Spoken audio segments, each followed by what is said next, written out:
Scientists have warned of the growing number of volcanic eruptions along the Pacific Ring of Fire, triggered by an earthquake last week.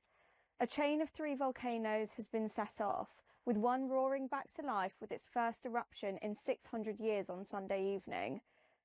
The largest volcano in the region exploded with a stream of lava just hours after the enormous earthquake in the Pacific last Wednesday. Then on Sunday, another of the volcanoes spewed a column of ash nearly 4 miles into the sky in the historic eruption, and the alarm was raised on Monday evening local time over rumbling at a third site. The public has been strongly warned against visiting the volcano after a thermal anomaly was picked up. The string of geological detonations was ignited by an 8.8 magnitude earthquake last Wednesday, the 6th strongest ever recorded. The volcanoes being activated lie along the Ring of Fire, an enormous horseshoe-shaped strip surrounding the Pacific Ocean, which contains hundreds of volcanoes. Well, the eruption itself is, of course, dangerous. There's lava, there's volcanic gases, there's ash, which, I'm not too sure on what might happen in the future, but it's definitely going to have an impact on the immediate surroundings and local people's livelihoods. You have this big region which rings the Pacific called the Ring of Fire. Few people on Earth will have experienced an earthquake this powerful. Or one where the shaking seemed like it would never stop. We saw people running out from houses. Everyone was running to the city square where we were because it was an open area. And then in 15 to 20 minutes, it started shaking again. Cool heads kept a cancer patient safe during surgery in an 8.8 magnitude quake, the 6th most powerful in the last 2 centuries. Occurring on a fault notorious for causing tsunamis and where seismic stress has been building since the last mega quake here in 1952. The epicenter was here, just off the Kamchatka Peninsula, on the Kuril-Kamchatka Trench, where the Pacific tectonic plate dives under the Okhotsk and North American plates. A tsunami's power comes from the fault on the seafloor, where tension builds on the moving plates. In this case, 6 meters worth of movement held back over 7 decades.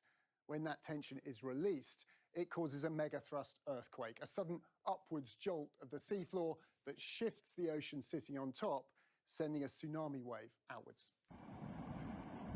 Close to the epicenter, like here in the Kuril Islands, a wave reported to be up to 5 meters surged inland. The lack of people in the region a likely factor in no fatalities being reported, at least so far. But tremors and rockfalls appeared to be just as terrifying to its sea lion population, filmed escaping into chaotic seas. Given the size of the quake, warnings were issued across the Pacific.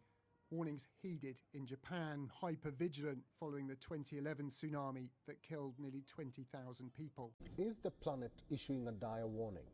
In the remote wilds of Russia's Far East, a shuddering force rippled through the earth.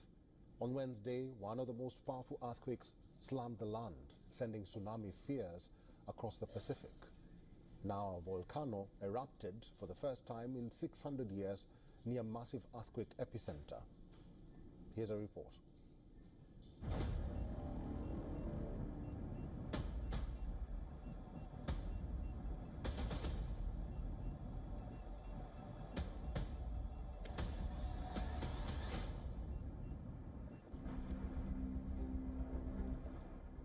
The planet is screaming.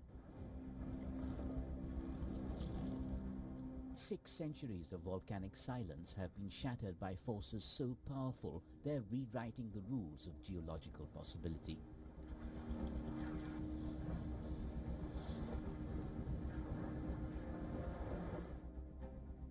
The Krasheninnikov volcano exploded back to life on August 3rd, hurling ash columns 6 kilometers into the sky. Scientists say this is the first eruption in 600 years.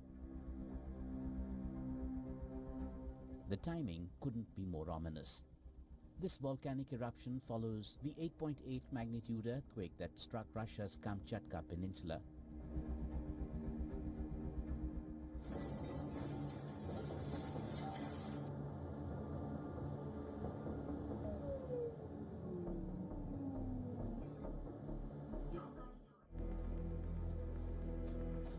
This was the 6th strongest earthquake ever recorded.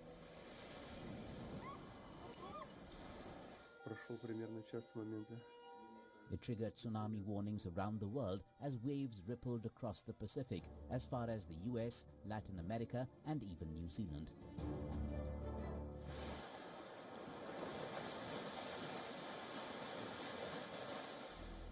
But the tsunami waves weren't as destructive as experts feared. The connection between these events isn't coincidental, it's causal. Scientists believe the massive earthquake which struck off Kamchatka Peninsula on July 30th may have directly triggered the volcanic eruption that ended 6 centuries of dormancy.